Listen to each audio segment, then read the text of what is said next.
पीले दांत वाली बहू। रंजना कभी ब्रश नहीं करती थी। उसे कितनी बार उसके माँ बाप ने डांटा, लेकिन उसका कोई असर उस पर होता ही नहीं था, जिस कारण से उसके दांत पीले पीले हो जाते हैं। शादी के बाद अरे बहू, वैसे तो तुझ में कोई कमी नहीं है, पर तेरे दांत इतने पीले कैसे हैं बेटा? कैसे मतलब? कोई सर्जरी थोड़ी ना कराइए। वो तो क्या नाम, मैं ब्रश नहीं करती थी तो पीले हो गए। अब क्या करूं? आप कहे तो लाल करवा लूं या फिर काले? यार ये क्या है, क्यों माँ से लड़ रही हो? लड़ रही हूँ? अरे मैं लड़ रही हूँ या ये बोल रही है कि दांत पीले हैं, पीले? अरे तपस्या थोड़ी ना की है इन्हें पीले करने के लिए। बकायदा ब्रश नहीं किया है 20 साल तक, तब जाकर। छी, कैसी बात कर रही हो? ये उस वक्त तो पीले नहीं थे जब हम लोग तुम्हें देखने आए थे। अरे तब साफ करवा लिया होगा डेंटिस्ट के पास जाकर। अब देखो कैसे पीले पीले लग रहे हैं। रंजना सास की तरफ गुस्से से देखती है। फिर शुरू हो गई पीले पीले पीले। अरे पीले तो तब भी थे जब मेरे हाथ का रसगुल्ला उड़ा उड़ा कर खा रही थी और बोल रही थी, लड़की नहीं गुणों का खजाना दे रहे भाई साहब आप। खैर, अब वो लोग करते भी तो क्या करते, पीले दांत वाली बहू पल्ले पड़ी थी तो झेलना तो था ही। एक दिन कीर्तन में रंजना गाना गा रही थी।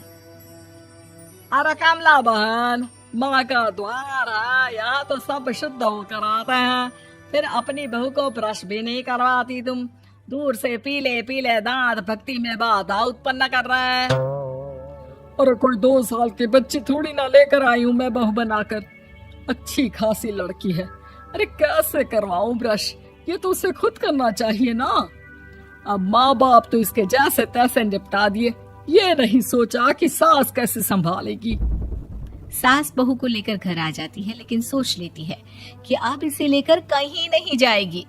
अगले रोज बहू कहती है, अरे क्या हो गया, मंदिर नहीं जाना क्या? कीर्तन का वक्त हो रहा है। मेरी मधुर वाणी से कान्हा जी जागते हैं और सोते हैं। आप तो जानती है ना उनकी भक्ति में कितना मन लगता है मेरा।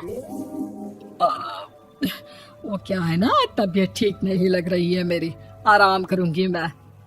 तबीयत ठीक नहीं लग रही? अभी तो मिथुन के गाने पर नाच रही थी आप, और अब बोल रही है कि तबीयत ठीक नहीं लग रही। अरे भक्ति में मन लगा लो सासू माँ, ऊपर जाना है, क्या मुंह दिखाओगी आप? हाँ? सास को बहू की बात पर गुस्सा आ जाता है। मैं क्या मुंह दिखाऊंगी, इसकी चिंता तो ना कर, समझी? अपने मुंह की चिंता कर, जो ये पीले पीले दांत लेकर हर जगह पहुंच जाती है। पता है लोग कितना मजाक बनाते हैं। ना जी ना, मैं नहीं जाना कहीं तेरे साथ। तो ये बात है। कोई ना, मत जाओ, मैं अपने कमरे में ही बैठकर भक्ति कर लूंगी।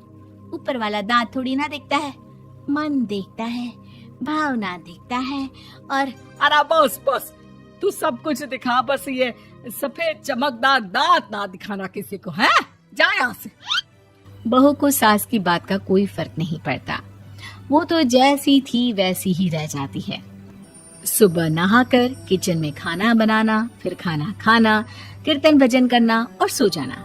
एक दिन, माँ जी मैं सहेली के घर जा रही हूँ, शाम को लेट आऊंगी। हाँ हाँ तो जाना, मैंने कौन सा तेरी आरती करनी है घर पर बैठकर। रंजना सहेली के घर जाती है, जहाँ वो पार्टी में जाने की तैयारी कर रही होती है। अरे शिखा, कहाँ जाने की तैयारी कर रही है? मैं गलत वक्त पर आ गई क्या? अरे नहीं यार, उल्टा सही वक्त पर आई है। मैंने ये साड़ी और ज्वेलरी निकाली है यार, शाम को इनके ऑफिस की एक पार्टी में जाना है।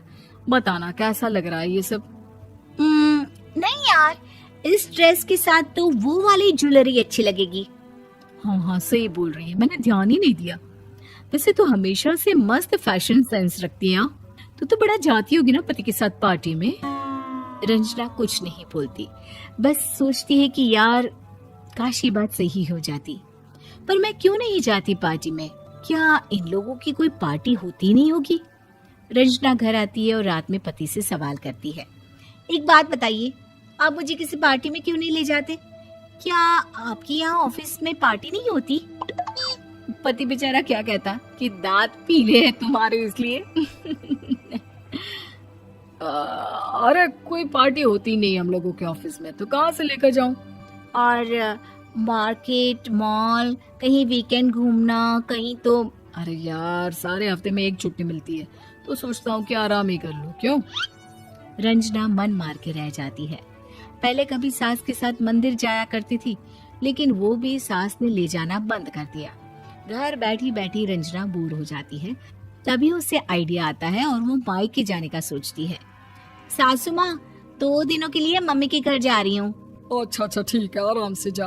और हाँ, माँ से कुछ अच्छी आदत सीख कर आना कि कैसे शरीर के हर भाग की तरह दांतों की सफाई भी जरूरी होती है, समझी? शुरू हो गई ना आप। वो लोग आपकी तरह नहीं है कि छोटी छोटी बात का बतंगड़ बना दे। उन लोगों के लिए मैं मायने रखती हूँ, ना कि मेरे पीले पीले दांत। रंजना माँ को बिना बताए उन लोगों को सरप्राइज देती है, लेकिन जैसे ही वो दरवाजे पर पहुंचती है, अंदर देखती है कि घर वाले कहीं जा रहे होते हैं। अब माँ, काश रंजना दीदी के दांतों वाली प्रॉब्लम नहीं होती, तो वो भी हम लोगों के साथ चलती ना बुआ जी की बेटी की शादी में। हाँ बेटा, लेकिन अब उसे कौन समझाए कि उसको उसके पीले दांत नहीं दिखते, लेकिन उसके आसपास के लोगों को कितना एम्बैरेसिंग फील कराते हैं। मुझे तो कितनी बार उसके स्कूल की टीचर ने शिकायत की कि उसके साथ कोई लड़की बैठना भी नहीं चाहती, और ना ही कॉलेज में कोई उससे बात करना चाहता था। लेकिन पता नहीं क्यों उसे ये बात समझ में ही नहीं आती। कोई कमी नहीं है उस लड़की में, बस यही कि दांत पीले हैं। वो तो भला हो जीजा जी और उनकी माँ का, जो दीदी को जैसी है वैसे ही रखा हुआ है। रंजना को अपने घर वालों की बात सुनकर बहुत दुख होता है। वो सोचती है कि वो क्या करे, लेकिन फिर वो सीधा डेंटिस्ट के पास जाती है, अपने दांत चमकाती है और कसम खाती है कि वो रोज ब्रश करेगी। अरे क्या हो गया? तुम तो 2 दिनों के लिए गई थी ना, पर कोई ना, अच्छा है, चलो आ गई तो। रंजना सास के सामने आकर खड़ी हो जाती है और पूरी स्माइल करती है, उसके चमकदार दांतों को दिखाती हुई। हैं? चले मंदिर? माँ, मुझे माफ कर दीजिए, मैंने आप लोगों को बहुत एम्बैरेसिंग फील करवाया। मैं आज से रोज ब्रश करूंगी।